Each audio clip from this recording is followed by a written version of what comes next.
We are joined in this room by some of the thousands of survivors from Jeffrey Epstein's horrific sex trafficking ring. They have shown such incredible courage in speaking out, in demanding accountability to bring the predators and pedophiles to justice. The Epstein Files Transparency Act required your Department of Justice to disclose the perpetrators connected with Epstein's criminal activities and to redact the information of survivors to protect their identities. Let me show you what actually happened.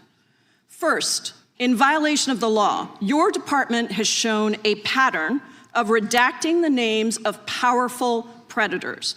Here behind me is one example of an email from Epstein to a man whose name was redacted. The email reads, quote, "Where are you? Are you okay? I loved the torture video." Only after members of Congress demanded that we see the unredacted files did the world learn the name of this individual, Sultan Ahmed bin Sulayem, the chairman and CEO of a company that had financial ties to President Trump's business and personal ties to Trump's advisor, Steve Bannon. Second, the survivors were not similarly protected, also in violation of the law. Here is another email titled Epstein Victim List.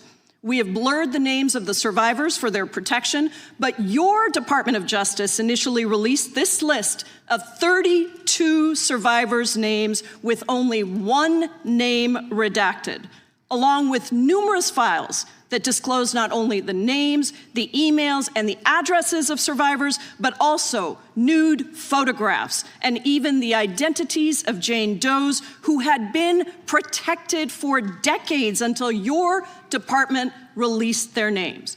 Survivors are now telling us that their families are finding out for the first time that they were trafficked by Epstein.